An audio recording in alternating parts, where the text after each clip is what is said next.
Assalamu alaikum mothers, same blood groups in couples, same blood group conceiving problems, blood transfusion, different blood groups, blood transfusion care and how to know your blood group है हमारी आज की video का topic. आज की video में मैं आपको बताऊंगी कि अगर हस्बैंड वाइफ का ब्लड ग्रुप सेम हो तो उन्हें कंसीव करने में कोई प्रॉब्लम्स आती हैं। साथ ही साथ मैं आपको बताऊंगी कि ब्लड ट्रांसफ्यूजन क्या है, इसके लिए कौन कौन सी एहतियातें हैं, डिफरेंट ब्लड ग्रुप्स कौन कौन से होते हैं, और साथ ही साथ मैं आपको बताऊंगी कि ब्लड ग्रुप को मालूम करने का क्या तरीका है। आज की वीडियो बहुत ही इंफॉर्मेटिव वीडियो है, आप हमारी इस वीडियो को एंड तक देखें, हमारे चैनल मदर डायरी को सब्सक्राइब करें, बेल आइकन को प्रेस करें, वीडियो को लाइक एंड शेयर करें। स्टार्ट करते हैं। सबसे पहले हम डिस्कस करते हैं same blood groups of couples and conceiving problems. बहुत दफ़ा ये सुनने में आता है कि ब्लड ग्रुप अगर सेम तो कपल के लिए कंसीव करने में बहुत ज़्यादा प्रॉब्लम्स आती हैं। बहुत दफ़ा हमने सुना है कि कपल्स का ब्लड ग्रुप सेम नहीं होना चाहिए। मोस्टली लोग शादी से पहले ब्लड ग्रुप देखते हैं और इस बारे में डॉक्टर से भी कंसल्ट करते हैं कि क्या हमारा ब्लड ग्रुप सेम है तो हमें शादी करनी चाहिए या नहीं, क्योंकि इस बारे में मिसकंसेप्शन है कि हस्बैंड वाइफ के सेम ब्लड ग्रुप से बेबी में प्रॉब्लम होती है, कंसीविंग में मसला होता है। तो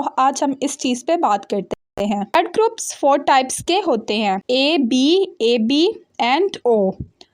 इन 4 ग्रुप्स में ब्लड ग्रुप डिवाइड होता है। ग्रुप का दूसरा कंपोनेंट RH फैक्टर होता है। जिन लोगों में RH एंटीजन रहता है वो RH पॉजिटिव होते हैं, जिनमें नहीं होता वो RH नेगेटिव होते हैं। यानी A positive, B positive, A negative, B negative, AB positive, AB negative, O positive, O negative, ये सब ब्लड ग्रुप होते हैं।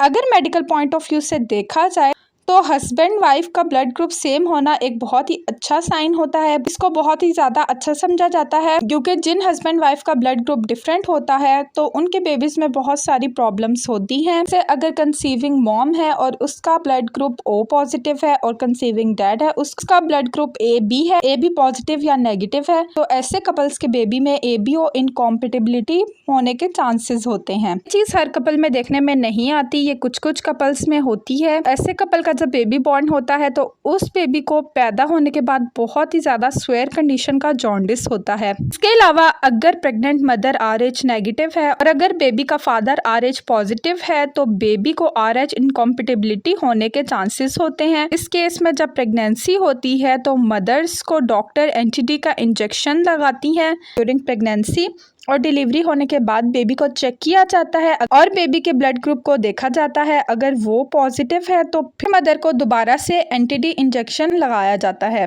RH इनकॉम्पेटिबिलिटी फर्स्ट प्रेगनेंसी में नजर नहीं आती, ये सेकेंड या थर्ड प्रेगनेंसी में या आगे चल के डिफरेंट प्रेगनेंसीज में होती है। कंडीशन के बेबी को स्वेयर किस्म का जॉन्डिस होता है और इस वजह से उस बेबी की फोटोथेरेपी करनी पड़ती है। कभी कभी अगर कंडीशन स्वेयर हो बेबी का ब्लड ट्रांसफ्यूजन करना पड़ता है, यानी कि बेबी का ब्लड एक्सचेंज किया जाता है। और अगर RH नेगेटिव वाली लेडी का अबॉर्शन भी किया जाए तो तब भी उसको NTD इंजेक्शन लगाया जाता है।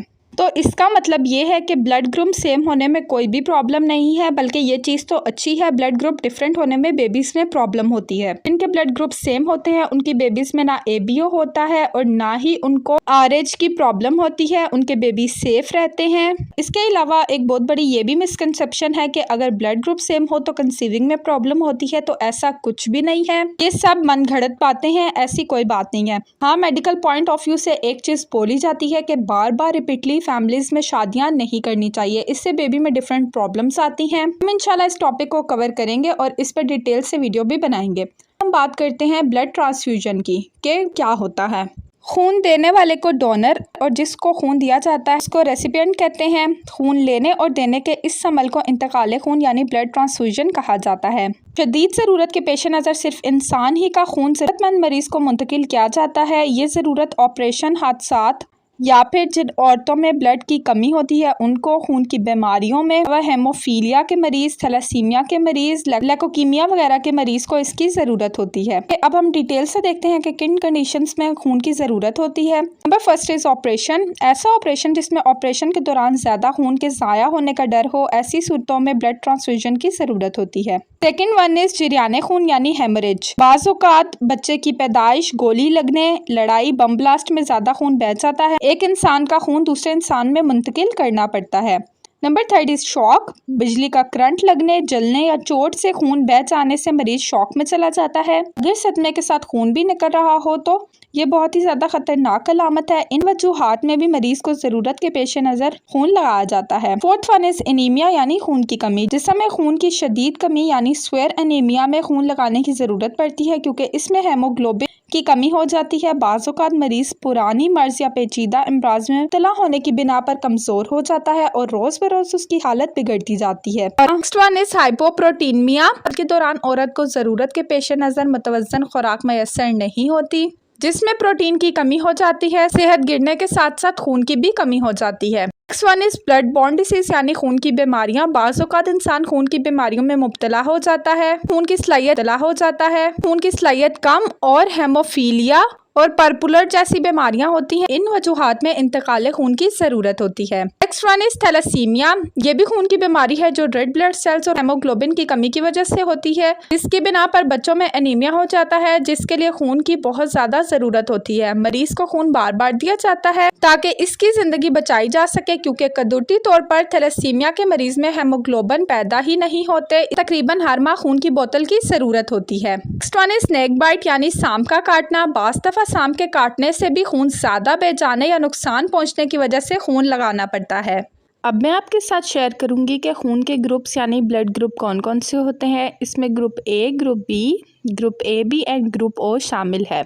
आपको अपना ब्लड ग्रुप मालूम होने के साथ साथ RH फैक्टर का भी पता होना चाहिए। RH फैक्टर तकरीबन 85% अफराद के खून में एक प्रोटीन पाया जाता है जिसे RH फैक्टर कहते हैं। जिन लोगों में ये प्रोटीन पाया जाता वो लोग RH पॉजिटिव कहलाते हैं। ये रेड ब्लड सेल्स में पाया जाता है। ये एक एंटीजन है। इसी निस्बत से इंसानों में खून को मजीद 2 ग्रुपों में तकसीम किया जाता है, RH पॉजिटिव और RH नेगेटिव। जिन इंसानों के खून के सुर्ख ज़रात में RH फैक्टर होता है इनको RH पॉजिटिव कहते हैं और जिनके खून में RH फैक्टर नहीं होता इनको RH नेगेटिव कहते हैं। इस तरह खून के ग्रुप्स को डिवाइड करके 8 ग्रुप्स में तकसीम किया जाता है, positive and negative. Group A positive negative, group B positive negative, group O positive negative, group A भी पॉजिटिव नेगेटिव। मैं आपको बताती हूँ कि कौन से ब्लड ग्रुप वाले कौन से ब्लड ग्रुप वालों को खून दे सकते हैं। सबसे पहले बात करते हैं ब्लड ग्रुप ओ की। ब्लड ग्रुप ओ वाले पर्सन तमाम डिफरेंट ब्लड ग्रुप्स वालों को खून दे सकते हैं।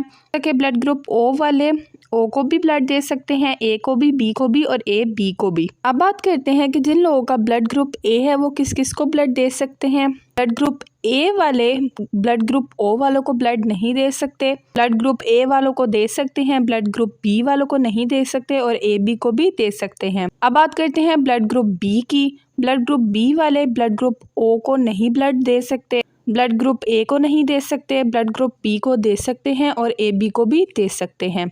लास्ट में हम देखेंगे कि ब्लड ग्रुप ए बी वाले किसको ब्लड दे सकते हैं और किसको नहीं। ब्लड ग्रुप ए बी वाले ना ओ को दे सकते हैं, ना ही ब्लड ग्रुप ए को, ना ही ब्लड ग्रुप बी को। सिर्फ और सिर्फ ब्लड ग्रुप ए बी को ही ब्लड डोनेट कर सकते हैं और किसको नहीं। ब्लड ग्रुप ए बी वाले ना ओ को दे सकते हैं, ना ही ब्लड ग्रुप ए को, ना ही ब्लड ग्रुप बी को। सिर्फ और सिर्फ ब्लड ग्रुप ए बी को ही ब्लड डोनेट कर सकते हैं। अब मैं आपके साथ ब्लड ट्रांसफ्यूजन की कुछ केयर यानी एहतियातें शेयर करूंगी।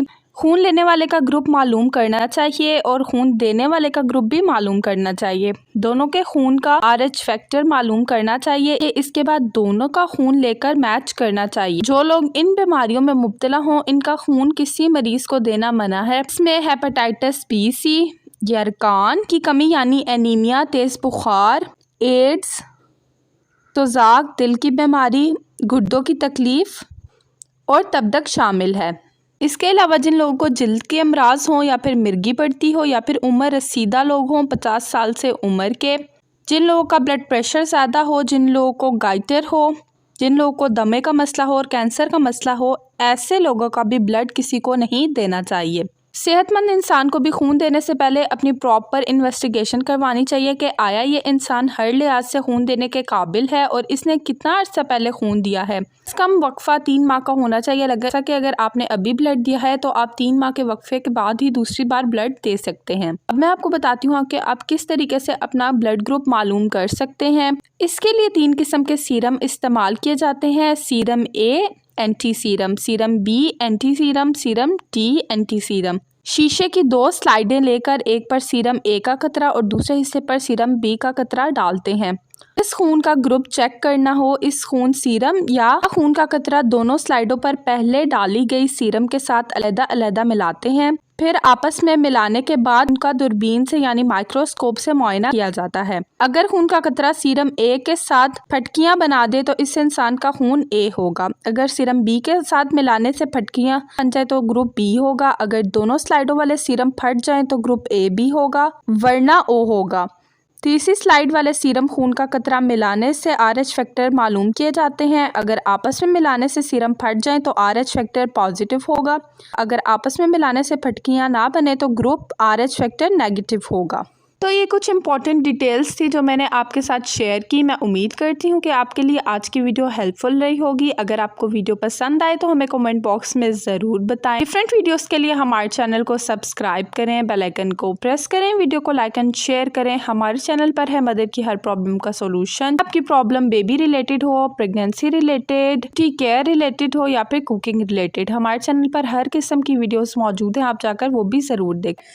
हमारे चैनल मदर डायरी को सब्सक्राइब करें, बेल आइकन को प्रेस करें, वीडियो को लाइक और शेयर करें। अपना बहुत बहुत ख्याल रखें, हमें अपनी दुआओं में याद रखें। अल्लाह हाफ़िज़।